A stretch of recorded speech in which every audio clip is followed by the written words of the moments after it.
입시를 묻다. 피기맘. 입시 뉴스 벌써 12월이고요. 12월에는 꼭 이런 기사들이 나옵니다. 올해 이런 뉴스 있었습니다. 어떻게 생각하시나요? 이런 기사들이 많이 나오는데요. 학습에 대한 그리고 올해 교육 뉴스는 어떻게 보셨는지 학부모님들의 의견을 물어본 기사가 있어서 가지고 왔습니다. 이혜용 소장님 모시고 이야기 나눠봅니다. 안녕하세요. 네, 안녕하세요. 뉴스 먼저 살펴보겠습니다. 핀포인트 뉴스 12월 1일 기사고요. 올해를 달군 교육 이슈라는 재밌는 설문이 있었습니다. 모 영어 교육 전문 기업이요. 고등학교 이하 자녀를 둔 학부모님 1,005명을 대상으로 설문을 진행을 했는데 올해를 달군 10가지 교육 뉴스 중에 3가지를 고르는 방식으로 진행이 됐습니다. 올해를 달군 교육 이슈 순서대로 한번 살펴보겠습니다. 사회적 거리두기 해제, 전면 등교 수업 실시가 62%로 나타났고요. 문해력 저하, 저희도 한번 뉴스에서 다룬 적이 있었습니다. 그리고 난산증 문제가 대두되고 있다. 50.6% 많은 분들이 걱정하고 있습니다. 그리고 심폐소생술 등 교내 안전교육 강화 추진, 만 5세 초등학교 조기 입학 백지화, 이것도 상당히 또 뜨거운 감자였습니다. 그리고 사업 청취도 자율평가 확대, 2025년 초중학교 코딩 교육 의무화, 이것도 저희가 다룬 것 같아요. 그리고 사교육비가 2007년 이후에 역대 최고를 기록했다는 소식, 메타버스 등 가상세계 학습 콘텐츠 열풍 휘몰아치고 있습니다. 그리고 마지막으로 교회 체험학습 학생관리 강화 추진, 이런 순서로 올해를 달군 교육 이슈는 이렇게 꼽아주셨네요. 자, 새해 가장 접하고 싶은 교육 뉴스를 묻는 질문에는 공동 1위가 바로 마스크 착용 의무가 전면 해제된다는 소식을 많이들 기다리고 계시고요. 또 하나, 코로나 블루로 학습 격차가 많이 커졌는데 빠른 회복 소식을 바란다. 이 2가지 교육 뉴스를 가장 기다리신다라고 또 집계가 됐네요. 그리고 교내 안전교육과 관리를 강화한다는 소식, 학비 부담 완화시켜준다는 소식, 새 정책에 맞는 공교육 추진 소식, 이런 소식들을 새해에는 접하고 싶어요 라고 응답하셨습니다. 제가 이 뉴스를 보면서요. 네. 이 학습 격차의 빠른 회복 소식, 여기 눈이 좀 제가 별표도 쳤는데 눈길이 가긴 하는데요. 요거를 그냥 이런 뉴스 듣고 싶어요로만 끝나는 건 안 될 것 같아요, 왠지. 뭔가 저희가 좀 해줄 수 있는 것들이 있을까요? 여기 보면 학습이잖아요. 우리가 계속 이렇게 피기맘에서는 강조했던 것 같아요. 학과 습은 다르다. 학은 배우는 거니까 주체가 누구냐 하면 가르치는 사람이 존재해요. 그래서 이제 우리가 학교 가면은 수업을 잘하는 선생님 수업을 들으면 이런 거 경험해 본 적 있죠. 똑같은 얘기인데 저 선생님이 얘기해 주니까 귀에 쏙쏙 들어와. 근데 저 선생님 얘기하면 쏙쏙 안 들어와. 이제 그런 거죠. 예를 들면 배우는 방식인 거야. 예를 들면 옛날에 우리 때는 교과서에 밑줄 쳐가면서 읽는 거밖에 없어. 심지어는 우리 중학교 때 선생님들 보면 감동적이죠. 그냥 읽어주세요. 조금 성의가 있으신 분은 완전 정복을 읽어주시고 그렇지 않으신 분들은 이제 교사용 지도서를 그대로 읽어주시는 경우도 있고 아니면 반장이 그걸 칠판에 그대로 쓰는 경우도 있고. 근데 이제 점점 그러면 욕을 먹으니까 이제 강의를 잘하는 이제 그런 선생님들이 나왔고 사교육 가면은 뭐 엄청난 일타 강사들은 뭐 거의 연예인급으로 쏙쏙 들어오게 가르쳐 주잖아요. 그래서 그거는 학의 격차는 실제로 주체가 둘이 있는 거야. 배우는 사람이 있고 가르치는 사람이 있는 거죠. 근데 이 학의 격차는 옛날보다 많이 줄었죠. 예를 들어서 옛날에는 우리 어려서는 노량진에 가야지만 유명한 강사들의 수업을 들을 수 있었어. 근데 요즘은 임강의 일타들이 다 있어요. 그래서 그거는 사실 문제는 아니야. 그다음에 이제 또 하나가 습이잖아. 습의 격차. 습의 격차는 혼자 하는 거예요. 전교 1등도 혼자 습을 하는 거고 전교 꼴찌도 혼자 습을 하는 거야. 그 이 습을 하는 건 이제 습관이죠, 습관.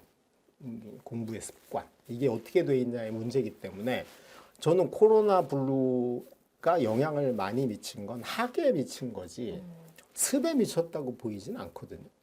이제 예를 들어서 평소에 내가 1시간을 공부를 하던 친구가 있어. 근데 그 1시간을 어떻게 쪼개야 됐냐면 학교 가고 학원 가고 게임도 하고 막 이러면서 1시간을 쪼개서 했는데 이 코로나 시기에는 시간이 더 많아져서 네. 더 할 수도 있어. 게임을 더 할 게임을 더 할 수도 있고 공부를 더 할 수도 있었어요. 사실은 요 문제는 코로나가 끝났다고 해결되지 않는다는 거예요. 여기 부모님이 여기 자꾸 저걸 두 개를 섞어가지고 코로나만 끝나면 원래 공부 안 하던 애들이 갑자기 공부를 한다. 습관이 안 돼 있는 애 그러지 않아요. 우리 옛날에 개콘 같은 데 자주 나온 거 있었잖아요. 어떤 손가락에 기부스한 환자가 의사한테 물어보는 거죠. 선생님 저 이거 풀면 피아노를 칠 수 있는 건가요? 그럼요. 근데 저 원래 피아노 못 쳤거든요. 아이고. 원래 공부 습관이 안 돼 있는 친구는 코로나가 끝나도 여전히 똑같다. 그러니까 부모님이 해줄 수 있는 거 또는 학교가 해줄 수 있는 건 수업을 잘해주는 건데 과제하고 복습하고 자기 관리하는 건 아이의 몫인 거예요. 근데 이제 솔직히 그거를 뭐 10대인 아이가 스스로 알아서 하는 애가 몇 명이나 되겠어요. 전교 1등도 그렇지 않아요. 부모가 강압적인 거지. 그래서 우리 착한 엄마 아빠들은 이 자기 책임이라는 걸 좀 인지했으면 좋겠어요. 아이가 공부하게 습관을 만드는 건 부모의 몫이지. 이걸 누가 해? 대통령이 할 수 있나? 아무리 복지국가도 그걸 할 수는 없어요. 그래서 저는 요거 부모님의 바람이긴 하지만 내가 뭘 해야 되겠다가 안 들어가 있는 거지. 그러니까 코로나 때는 뭐 나도 스트레스 받고 애도 우울해하니 내가 애를 규칙적으로 생활을 하고 공부하게 하는 걸 좀 못했으면 이제 코로나도 풀렸으니까 이제부터 이제부터 좀 그런 걸 해야 되겠다. 그런 각오가 있어야지 바뀌는 거지. 마치 좋은 수업만 들으면 성적이 올라갈 것처럼 착각하는 거기서 그쳐서는 안 된다라는 생각이 좀 들고요. 그다음에 이 올해를 달군 교육 이슈 여기서 이거 보면서 느낀 게 뭔가 빠져 있지 않나요? 뭐가 빠져 있는 것 같아요? 되게 중요한 이슈인데 빠져 있는 것 같은 거. 고교학점제도 없었고 또 외고 폐지 이런 것도 없었고. 그렇죠. 고교학점제가 없죠. 네. 그러니까 아무도 관심이 없다는 거죠. 아. 별로 안 중요하거든. 그 근데 이게 이야기군요. 네, 고교학점제에 대해서 중요하다고 떠드는 애들은 학원밖에 없어요. 돈 벌어야 돼. 이렇게 얘기하셔도 되나요? 아니 뭐 팩트인데 뭐 사실인데. 그래서 그런데 너무 연연해 하실 필요 없고요. 실제로 고교학점제는 그렇게 중요한 건 아닙니다. 대학을 가는데도 중요하지 않고 그리고 그 신임 이주호 장관도 서두르진 않겠다. 이 꼬여 있는 정책이야. 그래서 뭐 그런데 너무 연연해 하시지 말고요. 여기 나와 있는 대로 전면 등교 수업 아주 좋았던 거 맞고요. 그다음에 문해력 저하의 문제. 저 부분은 우리 때도 있었다는 거죠. 우리 때는 문맹도 있었는데. 네. 저 중학교 때 한글 모르는 애들 꽤 있었어요. 그리고 한자는 아예 몰랐고. 그렇겠네요. 우리 때는 저 국한문 공용이라 이렇게 신문 보면은 한문으로 같이 써 이렇게. 병행도 아니고요. 아예 한문만 있었을 때도 있었어요. 근데 한문을 못 읽는 건 당연한 거고 한글을 모르는 친구도 있었어요. 그러니까 이 문해력의 저하 문제는 특별한 이슈는 아닌 것 같고 그다음에 심폐소생술 교육은 매우 중요하죠. 그다음에 조기 입학 평균 수명도 늘었는데 뭐 저는 학제 관련해서는 그런 생각이 옛날에 안철수 지금 뭐 의원이죠, 의원. 대통령 후보로 나와서 얘기한 그 학제 개편에 저는 동의하는 편인데 인간의 수명이 늘었잖아요. 그러면 이제 우리나라 현재 대학은 옛날 고등학교랑 비슷한 정도인 거고 진짜 공부하고 싶으면 대학원 가는 거야. 그러려면 이걸 좀 줄여주는 거죠. 그래서 그 초등학교 5년 이제 하고 3으로 마치면 6년 만에 마치고 대학을 3년제로 바꿔서 영국처럼 빨리 대학을 졸업을 하고 취업할 놈들은 취업하실 분들은 하시고 공부를 더 하실 분들은 대학원을 가가지고 그 공부를 하는 그런 게 뭐 현대 사회에서 맞지 않을까 이런 생각이 좀 들고요. 코딩 교육은 뭐 하든 말든 사교육비가 역대 최다인 건 모든 물가가 올랐기 때문에 자연스러운 현상이다. 그다음에 메타버스 뭐 이런 거 했는데 뭐 언제 현실화될지 알 수는 없죠. 결론은 공부는 지가 해야지 성적이 올라. 뭐 그런 측면에서 어쨌든 직접적으로 대학 입시랑 연관된 게 이제 크게 달군 이슈로 안 나왔다는 걸로 봐서 아마 고3들을 직접적으로 하지는 않았지 않았을까라는 그렇죠. 생각이 좀 들어요. 고등학교 이하 학부모님들을 대상으로 해서 그런 걸까요? 그랬을 것 같아요. 왜 아까 학과 습에 대해서 이야기를 해주셨잖아요. 근데 보통 왜 부모님들이 뭐 저도 그런 말을 나중에 아기가 크면 좀 할 것 같은데 우리가 뭘 안 해도 부모가 말 안 해도 잘하는 애들이 있잖아. 약간 그런 없어요. 정말 없는 건가요? 없어요. 그러면 그런 애들은 한 0.1%? 뭐 제가 이쪽 분야에 있으면서 30년간 본 사례로 보면은 송유근 정도? 혼자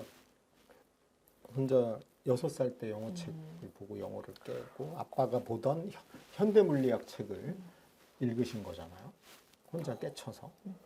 왜 그런 몇몇 이상한 취향의 학생들을 제외하고 공부를 혼자 알아서 하시는 분은 없다.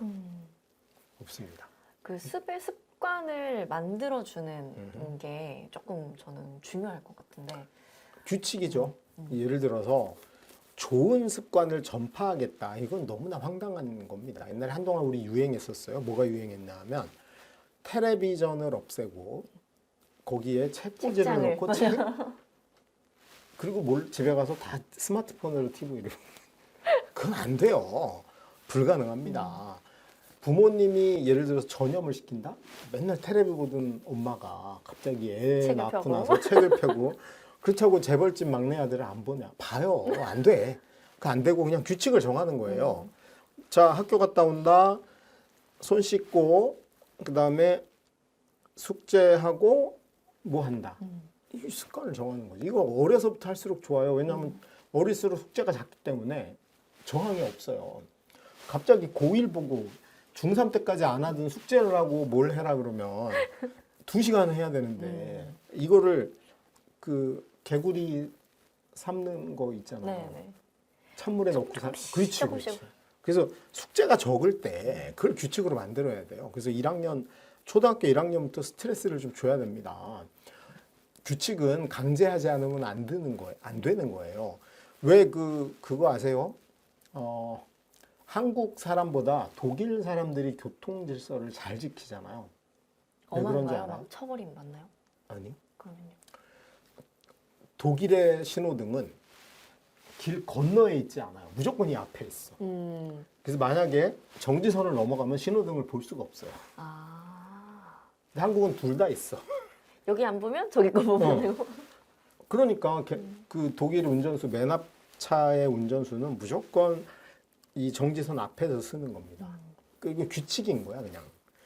규칙에는 선악이 없는 거예요. 그냥 학생은 누구나 학교 갔다 오면 손을 씻고 숙제를 한다. 이거 그냥 규칙으로 하는 거야. 당연한 거. 그러니까 여기 이렇게 하면 선하고 이렇게 하면 좋은 이런 게 아니야. 그냥 규칙이에요. 근데 이거를 초등학교 1, 2학년 때 해놓으면 그때는 10분만 하면 되거든. 엄마랑 같이 하고 막 박수 쳐주고 잘했다 하고 상도 주고 그럼 3학년 때 이제 20분으로 늘어. 좀 버겁긴 한데 10분을 했으니까. 그래도. 왠지 안 하면 이상할 것 같아. 그 습관이 돼요. 그러다가 6학년이 되면 1시간이 되는 거야. 그래도 하죠. 50분에서 60분으로 는 거니까. 근데 4학년 때까지 아무것도 안 하고 놀던 애가 갑자기 5학년 때 50분을 하고 손 씻고 50분을 한 다음에 뭔가를 하려고 그러면 인생이 바뀌는 거야. 절대 못해요. 느닷없이 고1 때 2시간을 복습을 해라. 숙제를 해라. 이걸 어느 인간이 해요. 청천벽력 같은. 그러니까 무조건 이건 습관을 만들어야 됩니다. 3살 버릇 80 간다가 핵심인 거고 이미 늦었어 어떻게 중1인데 어떻게 그럼 그때 만들어야죠. 그럼 일단 중1은 살살 꼬셔야지. 찬물에 넣어야 돼요. 뜨거운 물에 넣으면 안 돼. 그러니까 야, 너 숙제하는데 1시간 걸리는데 일단 30분은 하고 하자. 30분. 40분. 중2가 되면 1시간. 고1도 마찬가지입니다. 갑자기 2시간을 안 하면 엄마가 화를 내는 거야. 야, 다른 집에는 하던데. 다른 집 엄마는 이미 초등학교부터 습관을 만들어 놓은 거예요. 우리 집 애가 불효자인 건 내 잘못이지 애 잘못이 아니에요. 자꾸 책임을 미성년자한테 전가하지 말고 성인이 책임져야 됩니다. 하여튼 그런 약간의 갈등과 약간의 스트레스는 그 역사를 발전시키는 원동력이기도 하고 한 개인을 발전시키는 자극이죠. 과도한 스트레스. 예를 들면 아무 짓도 안 하다가 느닷없이 고1 때부터 2시간 안 하면 팬다. 그리고 몽둥이 들고 서 있어. 이거는 폭력이지. 이건 폭력입니다. 근데 그게 폭력이지 않으려면 제가 말씀드렸듯이 찬물에 개구리를 넣는 그런 지혜를 발휘해야 돼. 그리고 빨리 할수록 좋은 거죠. 그게 이제 습관을 만드는 거야. 그리고 애가 정신 차리면 이미 늦은 거예요. 고3 때 철이 나서 3시간씩 공부하면 뭐해? 그것도 그렇네요. 네. 그래서 가능하면 철이 안 났을 때 시작을 할 수 있는 걸 다행으로 여기셔야 된다. 근데 나에겐 아직 기회가 있다. 이렇게 생각하셔야 됩니다. 찬물에 아주 온도 변화를 천천히 주면서 습관을 만드는 오늘 그 마음을 좀 새겨보도록 하겠습니다. 오늘도 이희영 소장님과 함께했습니다. 고맙습니다. 네, 고맙습니다.